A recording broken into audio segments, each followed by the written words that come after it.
All right, let's get ready to dive deep into belief systems. We're going to be exploring Jordan Peterson's Maps of Meaning. This book, it really digs into how our beliefs shape how we see the world. You can think of this deep dive as like a crash course in the psychology and philosophy, behind what we believe and why. It's a really fascinating journey, and Peterson kicks things off with like a personal story. He talks about this disillusionment he had with ideology, especially during the Cold War. Early on, he was drawn to socialism, but he realized it wasn't any specific ideology that bothered him, it was ideology itself. Interesting. What was it about ideology in general that he found so troubling? Well, he describes ideology as this way to oversimplify the world, to categorize people as, just good or bad, right or wrong.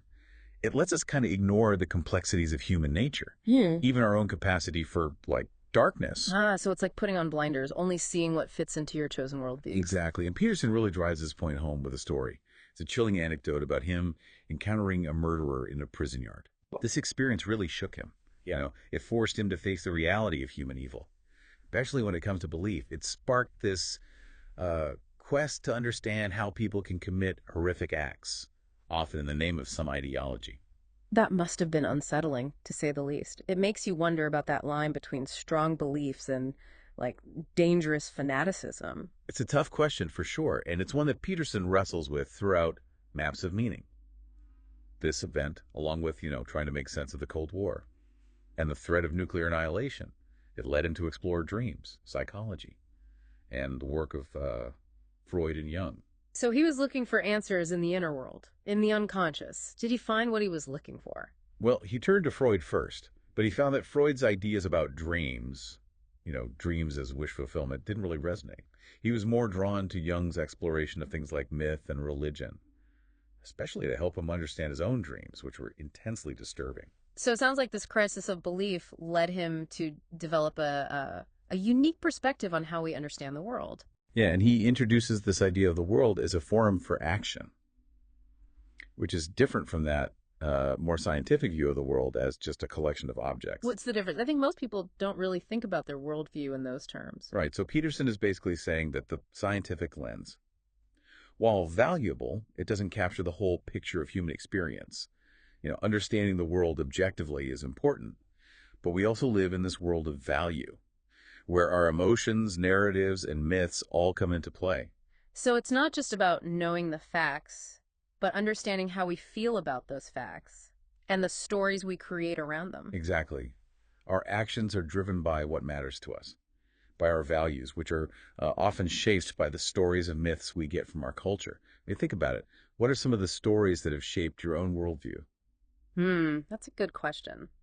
It really makes you realize how much our beliefs are influenced by the narratives we've encountered throughout our lives. And these narratives often revolve around this tension between the known and the unknown, order and chaos. Peterson argues that humans have this fundamental need for order, this need for predictability. The unknown terrifies us. It's like being lost at sea with no compass. Exactly. So we cling to our current understanding of the world, to our stories. Even when they might not be serving us well, we create these islands of order in a sea of chaos. But sometimes those islands turn into prisons, preventing us from adapting and growing. And that's where the idea of revolutionary adaptation comes in, right? Tell me more about that. Oh yeah, this is where things get really interesting. Revolutionary adaptation is when we encounter something so unexpected, so disruptive, that our whole understanding of the world is shattered. Imagine you're on your way to the cafeteria, and the elevator's broken and the stairs are blocked. Your simple plan to grab a snack turns into this existential crisis.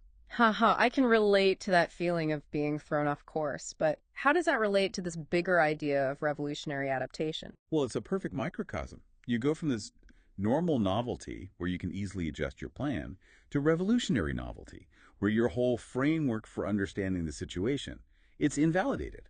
Okay, I'm starting to see how this applies to our beliefs. It's like when we encounter information that challenges our core assumptions about the world. Exactly. And emotionally, you're thrown for a loop. You're experiencing anxiety, frustration, maybe even anger and curiosity. It forces you to reevaluate everything, what you believe and what to do next. So encountering the unexpected can be a catalyst for growth and transformation, even if it's uncomfortable at first. Absolutely. It pushes us to confront our limitations. and expand how we understand the world. And this connects to the neuropsychology of belief, how our brains are wired to respond to both the familiar and the unfamiliar. Oh, I'm curious to hear more about that. What's going on in our brains when we run into something unexpected? Well, Peterson points out that the two hemispheres of our brain, they seem to play different roles in processing information. Like how the left side is associated with logic and language, and the right side with creativity and intuition. Yeah, but in this context, he's suggesting that the left hemisphere is more about processing familiar information and maintaining order, while the right hemisphere is more involved in responding to novelty and navigating the unknown. So it's like we have one part of our brain that seeks comfort and predictability, and another that craves novelty and exploration. Precisely. And this duality is fascinating. It gives us a glimpse into why we're drawn to the familiar, but also capable of embracing the new. It's like we're hardwired for both stability and adventure. That makes a lot of sense. It's like we need both sides of the coin to really navigate the world. Now, this brings us to another important distinction that Peterson makes: the difference between knowing how and knowing what. This is crucial for understanding how we acquire and use knowledge. Knowing how is like a skill, an embodied knowledge, like riding a bike or playing an instrument. You can't just explain it. You have to experience it. So it's knowledge that is lived, not just memorized. Right. Knowing what, on the other hand, is more like representational knowledge. Facts, information, concepts, stuff we can put into words and store in memory. Like knowing the rules of grammar or the capital of France. Exactly. And both forms of knowledge are essential for understanding the world and for shaping our behavior. It's like knowing how to drive a car, but also knowing the rules of the road to navigate safely. So we have this innate need for order, this fear of the unknown, and these different ways of knowing. How do these all come together to create our beliefs? What's the glue that holds it all together? That's where the power of stories comes in. Peterson argues that stories are essential for mapping our experiences and making sense of the world. They help us understand not just what happened, but why it matters, providing context and meaning. So stories are like the frameworks we use to organize our experiences and make sense of the chaos. Precisely. And what's really intriguing is this idea of nested stories. These are stories that operate beneath our conscious awareness. They're embedded in our culture, our language, our very way of being in the world. I'm not sure I follow. Can you give an example? Think about the unspoken rules that govern social interactions, or the assumptions we make about different groups of people. These are often based on nested stories that we've absorbed without even realizing it. Wow, that's fascinating. It makes me wonder what hidden narratives are shaping my own worldview. I'm ready to dive deeper into these stories and see where they lead. And that's exactly where we're headed. Next, we're going to journey back to the ancient world and explore some captivating myths. Myths that shed light on these universal themes: order and chaos, the hero's journey, and the human struggle with the unknown. We'll start with the Sumerian creation myth, the Enuma Elish, a tale of gods and monsters, battles, and creation. Sounds epic. I can't wait to explore how these ancient stories connect to our modern understanding of belief. All right, let's jump into this Enuma Elish.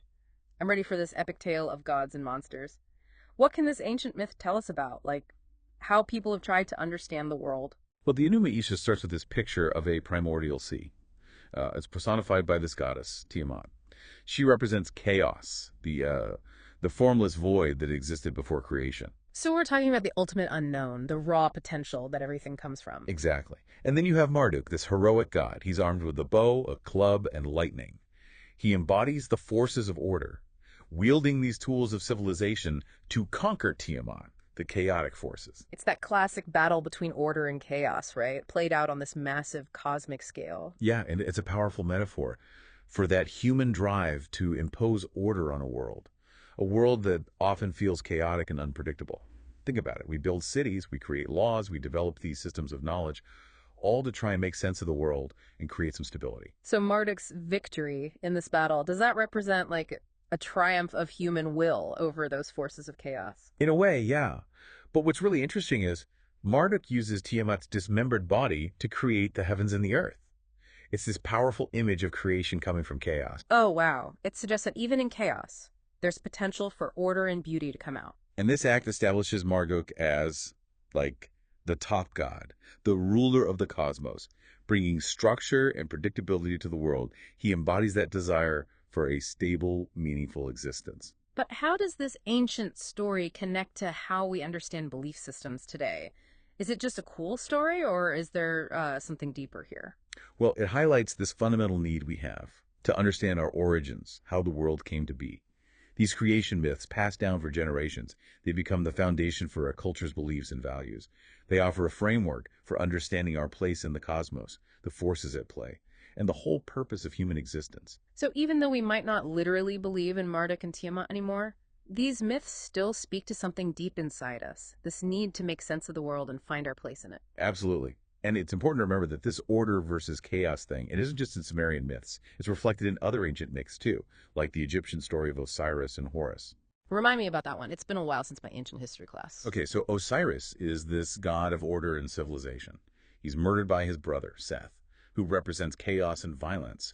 And just like Marduk, Horus, the son of Osiris, has to rise up and defeat his uncle Seth and restore order to the world. It's the classic hero's journey. The hero leaves their world, faces these challenges and temptations, and comes back, transformed, to share their wisdom or restore balance. Exactly. And this archetype, this journey of transformation, it speaks to something deep within us. We're all on a hero's journey in a way, navigating life's challenges, facing our fears, and hopefully coming out stronger and wiser. So it's not just about gods and monsters in some far-off place. It's about our own struggles and that potential for growth and transformation. That's inside each of us. Precisely. To illustrate this journey in a more relatable way, Peterson uses this fairy tale, The Jolly Tailor Who Became King. It's a fun and accessible way to understand that hero's journey. I love that story. Remind me how it goes. So the tailor starts out humble, but through all these adventures and tests, he ends up becoming king.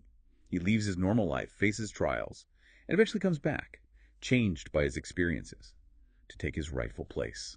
It's a good reminder that even the most ordinary person has the potential for greatness, but it takes courage to step outside your comfort zone and embrace the challenges.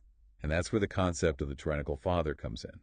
This archetype represents the darker side of tradition and authority. It's those aspects of tradition that become rigid, oppressive, and ultimately destructive. So it's like that father who demands obedience without question, who clings to outdated beliefs and refuses to adapt. Exactly. It's that fear-based authority that stifles growth and creativity.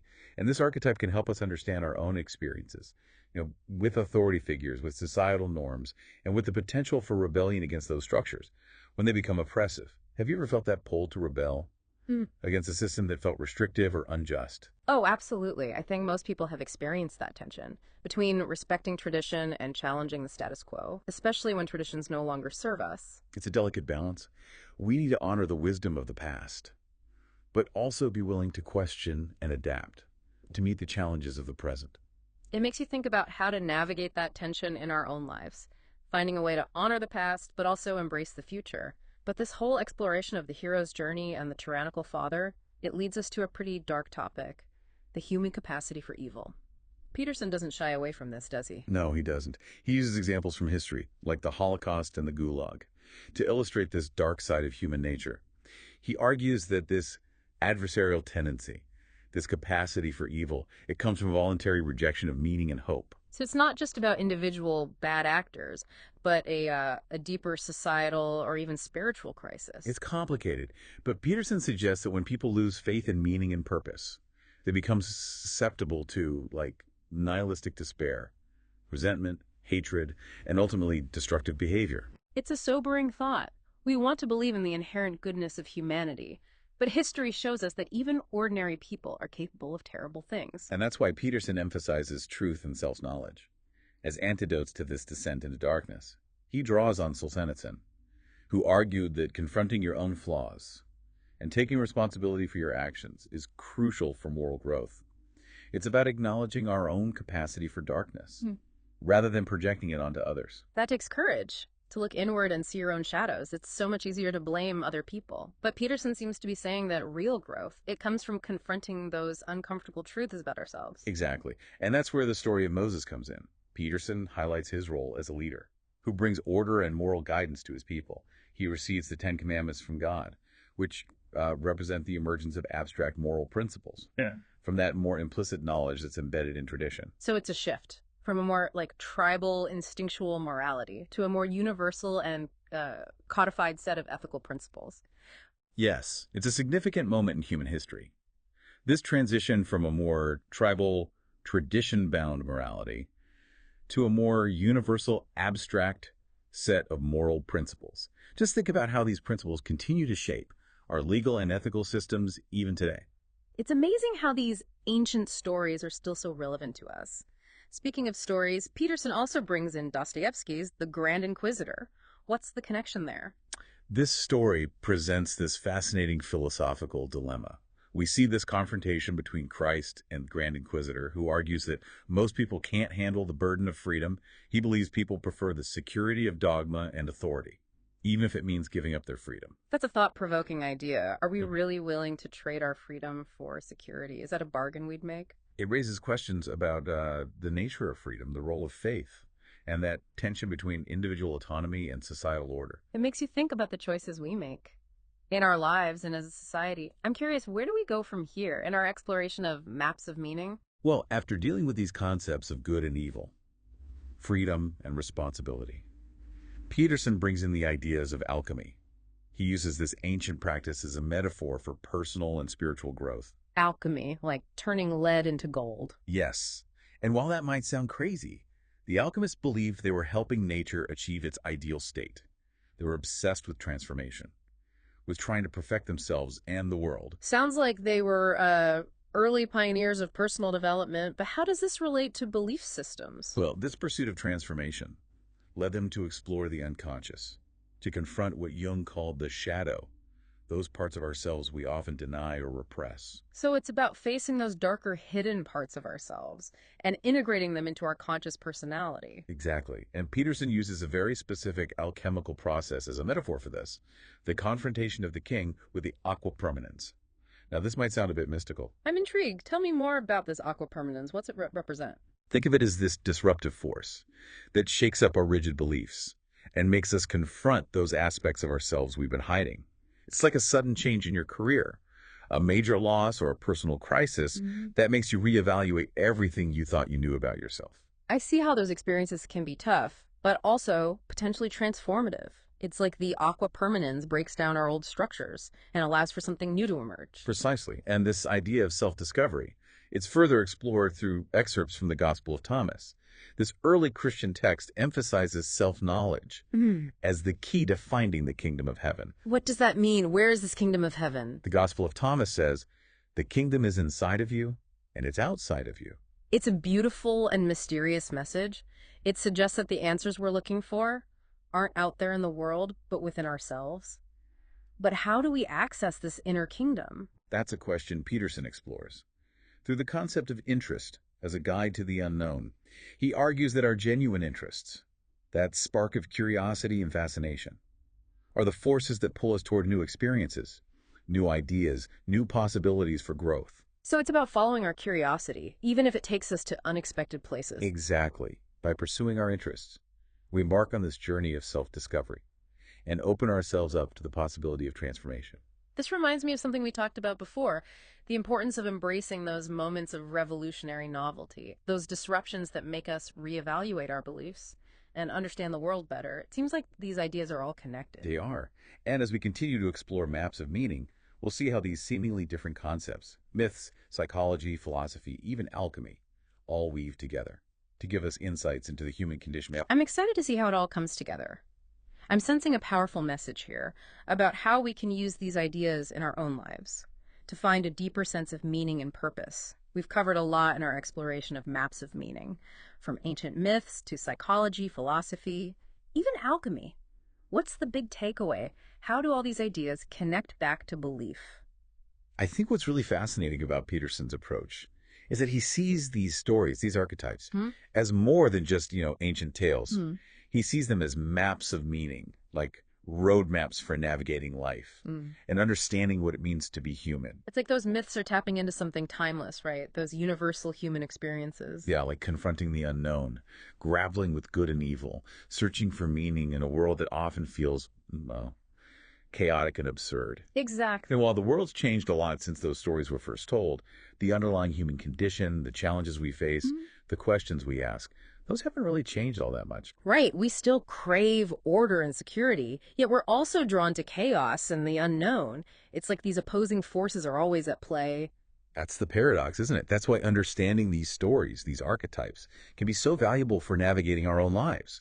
They give us a framework, a language, for understanding the deeper motivations and patterns that drive how we act. It's like having a map of the human psyche, helping us make sense of why we react the way we do, why we make certain choices, and maybe even, how to make better choices. But how does this all connect back to how our brains work? We talked earlier about the neuropsychology of belief. Can you break that down a little more? Sure. Peterson talks about how our brains are constantly building models of the world, making predictions based on our past. And when those predictions are wrong, when we encounter something unexpected, our brains create an error signal. It's that feeling of surprise or even shock when something doesn't go as planned, like when you think you know someone and then they do something totally out of character. Exactly. And those error signals are key. They're key for learning and adaptation. They force us to update our models of the world, adjust our behavior, and grow. So those moments of chaos and disruption, those encounters with the unexpected, they're actually essential for our development. Yeah, it's like we need those challenges to shake us out of our comfort zones. Yeah. And push us to evolve. It's like that saying, smooth seas don't make skillful sailors. We need those storms to become more resilient, more adaptable. Right. And it's not just about surviving the storms. It's about using those experiences to refine our maps of meaning, to deepen our understanding of ourselves and the world. This brings me back to that question you asked before. After exploring all these ideas and maps of meaning, what do you think is the role of stories and myths in our world today? What truths are they trying to tell us? And how can we use them to navigate life's complexities? That's the big question, isn't it?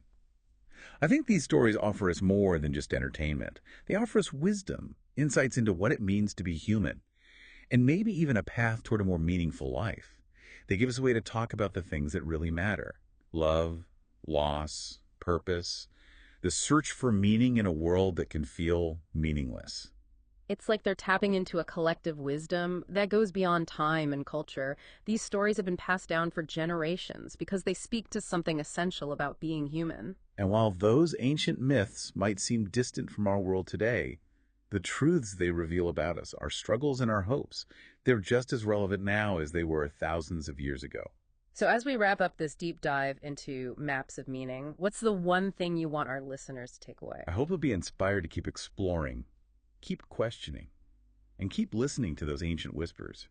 The stories might just hold the keys to unlocking the mysteries of their own lives. I love that. It's a great reminder that the journey of self-discovery never ends, and that we can find wisdom in the most unexpected places. So keep exploring, keep learning, and keep mapping your own meaning. Thanks for joining us for this deep dive into maps of meaning. Until next time.